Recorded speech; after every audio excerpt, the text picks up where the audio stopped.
अच्छा केला मी. नमस्कार, मी अविनाश जाधव. आज आम्ही जी पत्रकार परिषद बोलवली आहे तिचा मुख्य विषय आहे OTT प्लॅटफॉर्म. तुम्हाला सगळ्यांना माहिती आहे की OTT प्लॅटफॉर्मवर आत्ताच्या घडीला ज्या पद्धतीने अश्लीलता पसरवली जाते त्याच्या विरोधात आमची ही आजची पत्रकार परिषद आहे. आत्ताच्या घडीला OTT प्लॅटफॉर्मवर कुठल्याही OTT प्लॅटफॉर्मला जा, नेटफ्लिक्सला जा, बालाजीला जा, तिथे गेल्याच्या नंतर तुम्हाला एक गोष्ट कळेल की तुम्ही फॅमिली सोबत कुठली सिरियल पण बघू शकत नाही, कुठलं मूवी पण बघू शकत नाही. आता एक CA टॉपर नावाची एक मूवी आली आहे नेटफ्लिक्सला. एवढी वाईट मूवी आली आहे की त्यात मुलं आई वडिलांच्या बाबतीत डिस्कस करतात. तर मला असं वाटतंय की हा आपला कल्चर नाही आहे.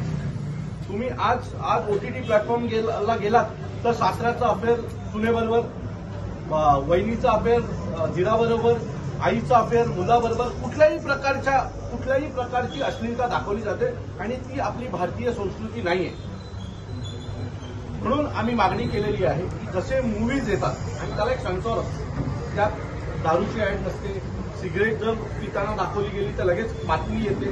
तर मला वाटतं जर सिगरेट पिल्याच्या नंतर सिगरेट हानिकारक आहे अशी जर बातमी येत असेल तर OTTवर एवढी घाणेरडेपणा काय दाखवत आहे आम्हाला.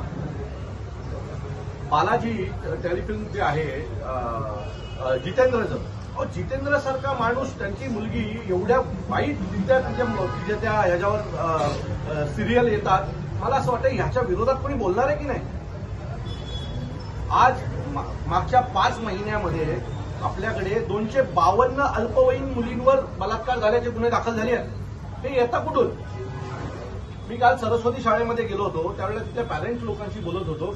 ते म्हणाले की आम्ही आमच्या मुलांसोबत कुठलाच पिक्चर बघू शकत नाही, कारण एका चांगल्या सीन नंतर पुढे काय येणार आहे हे कोणालाच माहित नाही. रिमोट हातात घेऊन बसावा लागतो, अशी वाईट परिस्थिती आहे. तो मला असं वाटतं की हे आमची भारतीय संस्कृती नाही.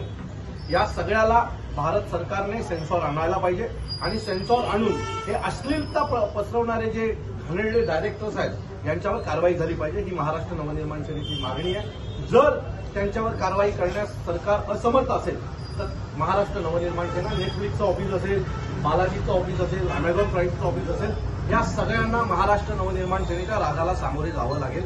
ही आमची त्यांना ताकीद आहे, कारण ही जनभावना आहे. उद्या भविष्यात अशी एक वेळ येईल की लोक मोर्चे काढतील OTT प्लॅटफॉर्म बंद करण्याच्या बाबतीमध्ये. म्हणून आई वडील मोर्चे काढतील. ड्रग्ज दाखवलं जातं, दारू दाखवली जाते, काय घाणेरडे सीन दाखवले जातात, शिव्या घाणेरड्या दाखवल्या जातात, मारामारी दाखवली जाते, काही दाखवलं जातं. अहो, शोलेमध्ये पण मारामारी होती, पण ती लोकांना बघायला आनंद वाटत होता ती मारामारी बघताना. ह्यांच्या मारामारी असतात.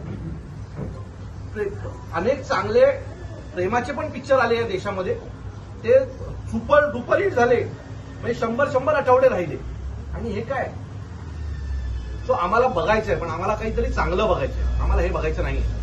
आणि जर हे तुम्ही आम्हाला बळजबरी दाखवणार असाल तर आमचा विरोध हा तुम्हाला असेल. आताच्या घडीला त्यांचं असं आहे की एक स्क्रीन 3 लोक पाहू शकतात, बरोबर आहे. लहान मुलं मोबाईलमध्ये पण बघतात, तो स्क्रीन शेअर करून घेऊन. म्हणजे त्यासाठी आई वडिलांच्या बाजूला बसलं पाहिजे अशी काही गरज नाहीये. जो या सगळ्यावर बंदी यावी, सेन्सॉर यावा, आणि ही आमची मागणी आहे. आणि नाही झालं तर या सगळ्याच्या विरोधात महाराष्ट्र नवनिर्माण सेना पालकांचा मोर्चा काढेल. एवढं नाही दादा, ह्या सगळ्या गोष्टी विकृतीकडे सगळे देश चाललं असं वाटतंय. आता ज्या काही गोष्टी घडल्या आहेत, मागच्या काही दिवसात घडत आहेत, त्या विकृतीच्याच गोष्टी आहेत ना. या गोष्टी येतात कुठून? या अशाच ठिकाणाहून या गोष्टी येतात.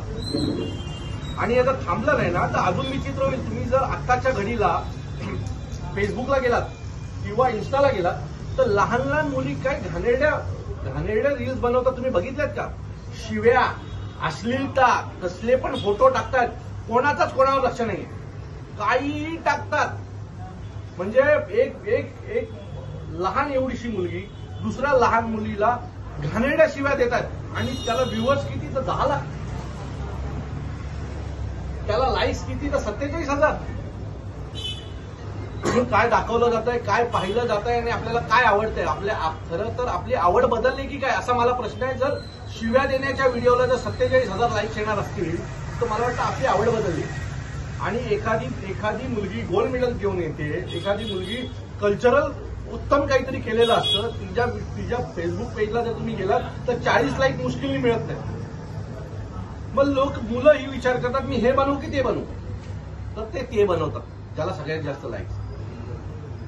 सो ह्या सगळ्या गोष्टी आपल्या भारतीय संस्कृतीची वाट लावतात, आपल्या मुलांची माती खराब करतात आणि हे सगळं थांबलं पाहिजे. म्हणून महाराष्ट्र नवनिर्माण सेनेचं एक पाऊल पुढे आहे. खासदारांना तुम्ही पत्र लिहिले त्याच्याबद्दल काय? आम्ही महाराष्ट्रातल्या 48च्या 48 खासदारांना पत्र लिहिलेलं आहे आणि संसदेत हा विषय घ्यावा अशी आम्ही त्यांना विनंती केलेली आहे.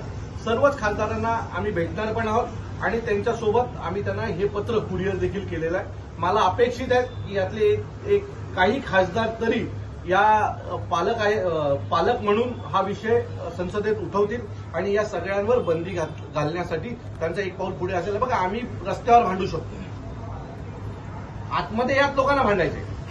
जर त्यांच्यामधली आई वडीलपणा जर जिवंत असेल तर नक्कीच तो हा विषय संसदेत घेतील अशी आम्हाला खात्री आहे.